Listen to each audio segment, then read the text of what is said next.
নমস্কার, ক্যালকাটা ডায়ালগস থেকে মনোজ দাস বলছি। অবশেষে ওসমান হাদি হত্যা নিয়ে আমার এই চ্যানেলে আমি যে তথ্য দিয়েছিলাম, যে কথা বলেছিলাম, সন্দেহের দায়রায় যাদের রেখেছিলাম, সম্ভাব্য খুনি কারা হতে পারে এই বিষয়ে আমার ধারণা দিয়েছিলাম, ঠিক সেই সন্দেহ সত্যি হলো। গত 26শে ডিসেম্বর আর 31শে ডিসেম্বর এই দুদিন আমি দুটো ভিডিও করি হাদি হত্যার সম্ভাব্য কারণ ও খুনি কে বা কারা হতে পারে এই বিষয় নিয়ে। যা সন্দেহ করেছিলাম আজ প্রমাণ হলো তাই। যারা আমার আগের দুটো ভিডিও দেখেননি তারা দয়া করে দেখে নিলে আরও ভালো করে বুঝতে পারবেন আমি কি বলেছিলাম। 26শে ডিসেম্বর আর 31শে ডিসেম্বরের দুটি ভিডিও। এবার আসি আজকের আলোচ্য বিষয়ে। ওসমান হাদি হত্যার নেপথ্যে কারা, কেন তাকে হত্যা করা হয়, পশ্চিমবঙ্গের সীমান্ত শহর বনগাঁয় রাজ্য পুলিশের হাতে ধরা পড়া আসামিদের বিস্ফোরক জবানবন্দি কী তথ্য দিচ্ছে, এই নিয়ে এখনকার প্রতিবেদন।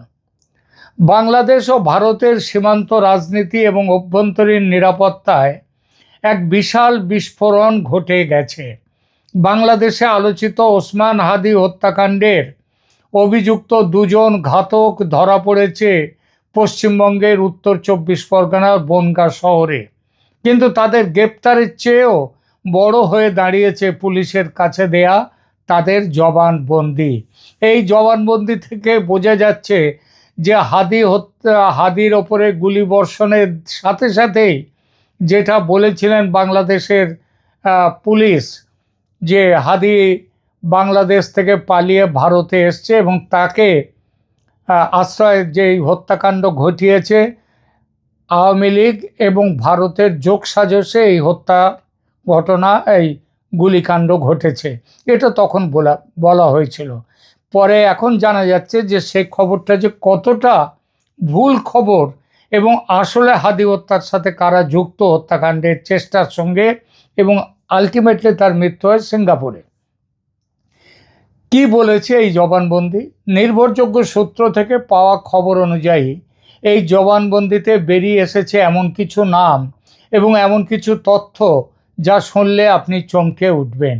পাকিস্তান দূতাবাসের ভূমিকা থেকে শুরু করে বৈষম্য বিরোধী ছাত্র আন্দোলনের নামধারী নেতা, কারা ছিল এই হত্যার মূল ছক তৈরিকারী, কারা ছিল।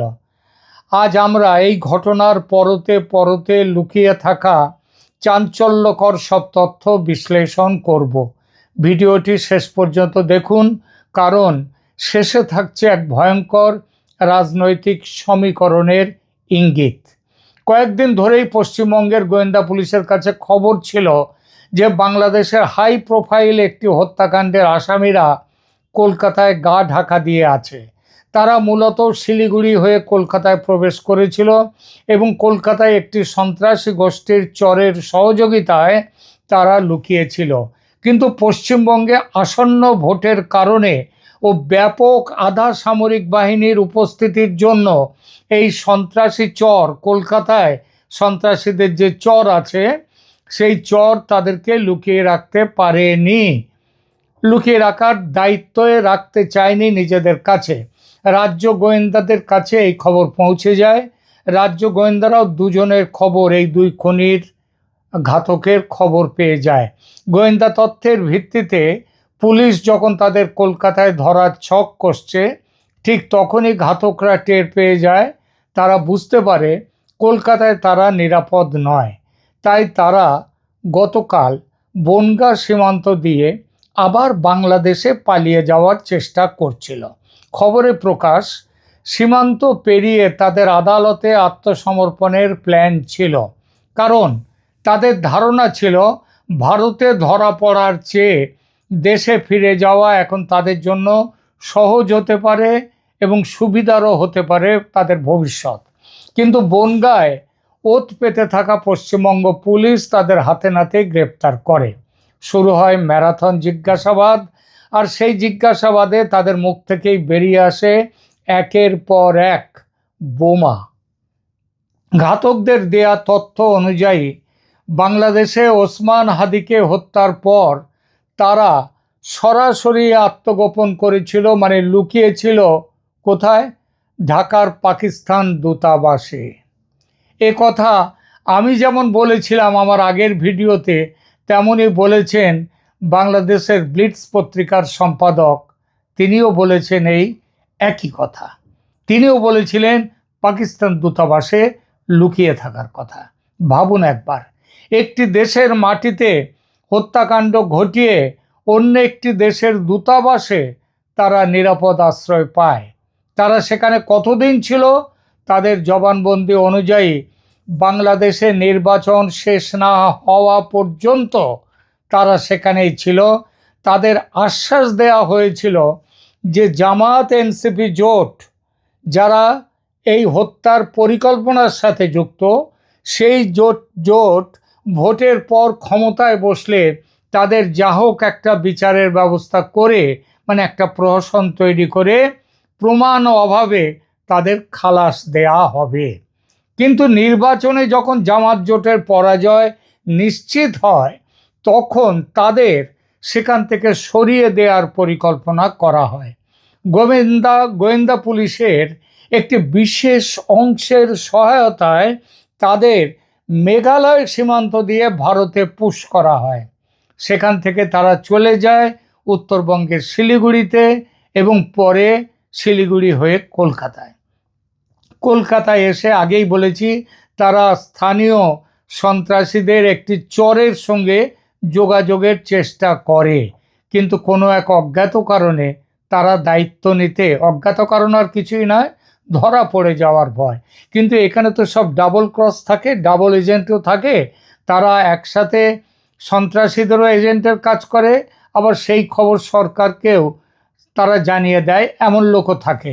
আর সেখান থেকেই তাদের বিপদের শুরু, কারণ এই খবরটা পৌঁছে যায় ভারতের পশ্চিমবঙ্গের রাজ্য পুলিশের কাছে। এবার আসি সবচেয়ে বিতর্কিত এবং গুরুত্বপূর্ণ অংশে। কারা এই ওসমান হাদিকে হত্যার মেটিকুলাস ডিজাইন, হ্যাঁ এটাও একটা মেটিকুলাস ডিজাইন, এটা কারা তৈরি করেছিল? এতদিন অনেক জল্পনা কল্পনা হয়েছে ভারতকে নিয়ে, আওয়ামী লীগকে নিয়ে। অনেকে ভারত বা আওয়ামী লীগের দিকে আঙুল তোলার চেষ্টা করেছেন। এই অনেকের মধ্যে ছিল বাংলাদেশের অন্তর্বর্তী সরকারের যারা মাথা, তারাও শুরু থেকে কোরাস গান গেয়েছে যে এই হত্যাকাণ্ডের পেছনে রয়েছে আওয়ামী লীগ এবং ভারত। কিন্তু আসামিদের জবানবন্দি পুরো প্রেক্ষাপট বদলে দিয়েছে। পশ্চিমবঙ্গ পুলিশের কাছে তারা স্পষ্টভাবে স্বীকার করেছে যে এই হত্যার মূল চক্রান্তকারী ছিল তিনজন প্রভাবশালী ব্যক্তি। জামাতের একজন নেতা, বৈষম্য বিরোধী ছাত্র আন্দোলনের মুখ হিসেবে পরিচিত এক ছাত্র নেতা, যিনি বর্তমান সময় বাংলাদেশে অত্যন্ত পরিচিত, খুব বড় মাপের নেতা, এবং ইনকিলাব মঞ্চের একজন নেতা, যিনি হাদির খুব কাছের মানুষ। সবচেয়ে বড় বিষয় হলো, ঘাতকরা স্বীকার করেছে যে ভারত কিংবা আওয়ামী লীগের কেউ তাদের এই কাজের জন্য টাকা বা নির্দেশনা দেয়নি। এটি ছিল সম্পূর্ণ একটি পরিকল্পিত অভ্যন্তরীণ অপারেশন, যার মূল লক্ষ্য ছিল রাজনৈতিক অস্থিরতা তৈরি করা এবং সেই অস্থিরতা থেকে ভোট হলে ভোটের ফায়দা তোলা। অন্তর্বর্তী সরকারের ভেতরে এমন কেউ ছিলেন যারা এই হত্যাকাণ্ডের ফলে উদ্ভূত পরিস্থিতির দোহাই দিয়ে নির্বাচন স্থগিত করার ষড়যন্ত্র করেছিল। তারা সফল হতে পারেনি সেনাবাহিনীর বিরোধিতায়, আন্তর্জাতিক চাপ, সেই চাপের ফলে। সেটা অন্য প্রসঙ্গ, এখানে সেই প্রসঙ্গে আর আসছি না। এই জবানবন্দি পাওয়ার পর পশ্চিমবঙ্গ পুলিশ আর দেরি করেনি, তারা পুরো রিপোর্ট পাঠিয়েছে ভারতের কেন্দ্রীয় স্বরাষ্ট্র মন্ত্রকের কাছে। সূত্রের খবর, ভারত সরকার ইতিমধ্যে এই গোয়েন্দা রিপোর্ট আনুষ্ঠানিকভাবে বাংলাদেশকে সরকারকে, বর্তমান বিএনপি সরকারকে হস্তান্তর করেছে। এই খবরটি আসার পর থেকেই দু দেশের রাজনৈতিক মহলে যাকে বলে একেবারে তোলপাড় শুরু হয়েছে। বিশেষ করে ছাত্র আন্দোলনের ভেতরে থাকা কোনো ব্যক্তি বা ইনকিলাব মঞ্চের সম্পৃক্ততা বর্তমান অন্তর্বর্তীকালীন সরকারের জন্য এক বড়, এখন অন্তর্বর্তীকালীন সরকার নয়, এখন তো হচ্ছে বিএনপি সরকার, কিন্তু সেই তৎকালীন অন্তর্বর্তী সরকারের যারা মাথা ছিলেন তাদের অনেকের কাছেই এটা একটা বড় বিপদের লক্ষণ হিসেবে এবং বিপদের বিষয় হিসেবে দাঁড়াবে। অনেকেই সন্দেহ করছেন কেঁচো খুঁড়তে গিয়ে কেউটে বেরিয়ে আসতে শুরু করেছে। যদি এই ঘাতকদের দাবি সত্যি হয় তবে বাংলাদেশের সাম্প্রতিক অনেক ঘটনার পেছনের মাস্টার মাইন্ডদের মুখোশ খুলে যেতে পারে। দর্শক, এই পুরো ঘটনাটি এখন এক বিশাল রহস্যের মোড় নিয়েছে। যারা এতদিন ভারতকে দোষারোপ করার চেষ্টা করেছিল, ঘাতকদের এই জবানবন্দি তাদের সামনে অনেকগুলো কঠিন প্রশ্ন ছুড়ে দিয়েছে। কেন পাকিস্তান দূতাবাস তাদের আশ্রয় দিল? কেন সরকার পরিবর্তনের সম্ভাবনা আসতেই তড়িঘড়ি করে ঘাতকদের ভারতে ঢোকানো হলো? আর সবচেয়ে বড় প্রশ্ন, হাদি হত্যার নেপথ্যে থাকা সেই ছাত্র নেতা বা ইনকিলাব মঞ্চের প্রাক্তন নেতার বর্তমান অবস্থানটা কি? তারা কি ভাবছে? তাদের সামনে কি বিপদ আসতে চলেছে? আপনারা কি মনে করেন প্রিয় দর্শক? এই জবানবন্দি কি বাংলাদেশের রাজনীতিতে কোনো নতুন মোড় আনবে, নাকি এর গভীরে আরও বড় কোনো আন্তর্জাতিক ষড়যন্ত্র লুকিয়ে আছে? আপনার মতামত কমেন্ট বক্সে অবশ্যই জানান। ভিডিওটি গুরুত্বপূর্ণ মনে হলে শেয়ার করুন এবং পরবর্তী আপডেটের জন্য আমাদের চ্যানেলে সাবস্ক্রাইব করে রাখুন। দেখা হবে পরবর্তী ভিডিওতে। শেষ করার আগে একটি ডিসক্লেমার: হাদি হত্যাকাণ্ড আপাত দৃষ্টিতে একটি মেটিকুলাস ডিজাইন। এই সম্পর্কিত এবং যে জবানবন্দির কথা পশ্চিমবঙ্গ পুলিশের কাছে আসামিদের দেয়া যে প্রাথমিক জবানবন্দি, যার উপর ভিত্তি করে তৈরি এই প্রতিবেদন, সেটা একটি তদন্ত অধীন বিষয় এবং সেটা গোপনীয় বিষয়।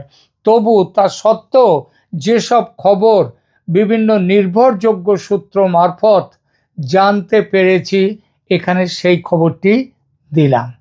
ভালো থাকবেন। ধন্যবাদ।